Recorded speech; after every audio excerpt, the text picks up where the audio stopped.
الم تر الی الذین تولوا قوما غضب اللہ علیہم ما هم منکم ولا منهم یحلفون علی الکذب وهم یعلمون اعد اللہ لهم عذابا شدیدا انہم ساء ما كانوا یعملون اتخذوا ایمانهم جنۃ فصدوا عن سبیل اللہ فلهم عذاب مہین لن تغنی عنهم اموالهم ولا اولادهم من اللہ شیئا اولئک اصحاب النار هم فیها خالدون صدق اللہ مولانا العظیم وصلوا علی الحبیب صلی علی سیدنا و مولانا محمد وآلہ واصحابہ وعترتہ اجمعین۔ سورہ المجادلہ کی آیت نمبر 14 آج ہمارے زیر نظر ہے۔ یہاں رب کریم نے منافقین کے اندر کا حال بیان کیا اور اپنے حبیب مکرم صلی اللہ تعالی علیہ وسلم کو ان کی چالوں سے آگاہ فرمایا۔ ارشاد فرمایا الم ترا، کیا تم نے نہیں دیکھا الی الذین، ان لوگوں کی طرف تولوا، جنہوں نے دوست بنا لیا ہے قومن، ایسی قوم کو غضب اللہ علیہم، جن پر اللہ کریم کا غصہ ہے، ما ہم منکم، یہ لوگ نہ تو ان میں سے ہیں، ولا منہم، اور نہ ان میں سے ہیں، ویحلفون علی الکذب، اور جان بوجھ کر جھوٹی قسمیں اٹھاتے ہیں، وہم یعلمون، حالانکہ وہ جانتے بھی ہیں کہ ہم جھوٹ بول رہے ہیں۔ منافقین مدینہ کی بات ہو رہی، کیا تم نے نہیں دیکھا ان لوگوں کی طرف جنہوں نے دوست بنا لیا ہے ایک ایسی قوم کو جن پر اللہ کا غصہ ہے، یعنی یہودی، جو مدینہ طیبہ کی یہودی قبائل تھے، ان قبیلوں کے ساتھ منافقین مدینہ نے گٹھ جوڑ کر لیا تھا۔ منافقین مدینہ کون تھے؟ جو بظاہر کلمہ پڑھتے تھے، حضور کی چوکھٹ پہ بیٹھتے تھے، پیچھے نمازیں پڑھتے تھے۔ اللہ پاک نے جب حضور کو آگاہ کر دیا تو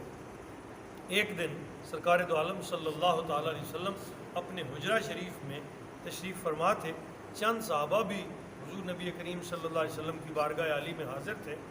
نبی کریم نے ارشاد فرمایا یدخل علیکم الان رجل قلبہ قلب جبار، ابھی تم دیکھو گے کہ ایک شخص داخل ہوگا جس کا دل سخت ہے، وینظر بعین الشیطان، اور وہ شیطان کی نظروں سے دیکھتا ہے۔ صحابہ کرام متوجہ ہو گئے، چنانچہ تھوڑی دیر کے بعد عبداللہ ابن نبتہل،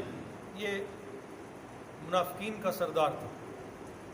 جھٹ اندر داخل ہوا، جس کی آنکھیں نیلی، قد چھوٹا اور داڑھی پتلی تھی۔ حضور علیہ السلام نے فرمایا تو اور تیرے ساتھی مومنوں کو گالیاں دیتے ہیں؟ تو وہ قسمیں اٹھانے لگا اور کہنے لگا اے اللہ کے رسول، میں قسم اٹھاتا ہوں کہ ہم میں سے کبھی کسی نے آپ کو یا آپ کے دوستوں کو گالی نہیں دی۔ اس وقت یہ آیت نازل ہوئی وَيَحْلِفُونَ عَلَى الْكَذِبِ، اے میرے حبیب یہ جھوٹ پر قسمیں اٹھاتے ہیں۔ حالانکہ بات سچ تھی کہ وہ گالیاں باہر جب آپس میں بیٹھتے تھے تو مسلمانوں کو گالیاں دیتے اور یہودیوں کو تسلیاں دیتے کہ ہم تمہارے ساتھ ہیں، حالانکہ تھے یہودیوں کے ساتھ بھی نہیں، اندر سے دل بے ایمان تھا۔ تو فرمایا اللہ پاک نے اپنے حبیب کو آگاہ کرتے ہوئے کہ یہ نہ ان میں سے ہیں اور نہ آپ میں سے ہیں، وَيَحْلِفُونَ عَلَى الْكَذِبِ، جھوٹ بولتے ہیں، وَهُمْ يَعْلَمُونَ، حالانکہ وہ جانتے ہیں اور جھوٹی قسمیں اٹھاتے ہیں۔ اعد اللہ لہم عذابا شدیدا، اللہ پاک نے ان کے لیے سخت ترین عذاب تیار کر رکھا ہے، یہ اللہ کے عذاب سے دوچار ہوں گے۔ انہم ساء ما کانوا یعملون، بلا شبہ یہ لوگ بہت برے کام کر رہے ہیں۔ آگاہ کر دیا منافقین پر اپنے آقا و مولا صلی اللہ تعالی وسلم۔ اب اس پوری تفصیل بتائی، فرمایا اتخذوا ایمانہم جنہ، قسم کیوں اٹھاتے ہیں؟ اپنی قسموں کو ڈھال بناتے ہیں کہ ہم بچ جائیں۔ اتخذوا ایمانہم جنتاً، انہوں نے بنا رکھا ہے اپنی قسموں کو، جنہ کہتے ہیں ڈھال کو، ڈھال بنا رکھا ہے آپ سے بچنے کے لیے۔ فصدوا عن سبیل اللہ، بس وہ اس طرح روکتے رہتے ہیں لوگوں کو جھوٹی قسمیں کھا کھا کے کہ ہم تو سچے ہیں، ہم تو صرف آگاہ کر رہے ہیں، ہم تو خطرے آنے سے پہلے خطروں کے بارے میں آ کے یہ کہتے تھے مسلمانوں سے کہ جی ہم تو خطرہ بانپ گئے ہیں، ہم تو تمہیں رہنمائی تمہاری کر رہے ہیں، قسمیں کھا کھا ڈھال بنا رہے ہیں اپنے جھوٹ چھپانے کے لیے قسموں کو، اور اس طرح روکتے ہیں ان سبیل اللہ، لوگوں کو اللہ کی راہ سے روکتے ہیں۔ فلہم عذاب مہین، پس میرے حبیب ان کے لیے رسوا کن عذاب تیار کر رکھا۔ کہتے ہیں نا جہنم میں جو اسفل السافلین، سب سے نچلے درجے پہ لوگ ہوں گے وہ منافق ہوں گے، کافر اس سے اوپر ہوں گے۔ یعنی کافروں کو بھی اتنا سخت عذاب نہیں ہوگا جتنا منافقوں کو دیا جائے، کہ یہ وہ تھے جو دھوکہ دیتے تھے۔ اللہ پاک کو دھوکہ دینے والا کسی حال میں بھی پسند نہیں، جو لوگوں کو دھوکہ دے، جو اپنے بھائیوں کو دھوکہ دے، جو کسی طرح لوگوں کو چالوں میں ڈال کر اپنے من گھڑت فوائد حاصل کرے، وہ دنیا میں کبھی فائدہ نہیں پا سکتا۔ 2 4 10 لاکھ کما بھی لے، آج کے دور میں بھی منافقت ایک ایسا زہر ہے جو بندے کو اندر ہی اندر کھا جاتا ہے، کروڑ پتی بن جائے کبھی اسے سکون نہیں ملے گا، کسی حال میں بھی اسے قرار نہیں آئے گا، اور کے چکر میں شیطان اسے ڈالے رکھے گا، کیونکہ شیطان کا تو کام ہی ہے۔ آگے جا کے بیان کیا کہ یہ تو شیطان کی بولی بولتے ہیں، اس نے ان کے دلوں پہ قبضہ کر لیا، تو فرمایا ان کے لیے رسوا کن عذاب تیار کیا گیا ہے۔ لن تغنی عنہم اموالہم، اب قرآن کی بات سنیے، میں نے کہا نا کہ کچھ فائدہ نہیں ہوتا منافق کو، اللہ پاک فرماتے ہیں لن تغنی عنہم اموالہم، نہیں فائدہ پہنچائیں گے ان کو ان کے مال، کمائی تو جھوٹی موٹی کر لیں گے،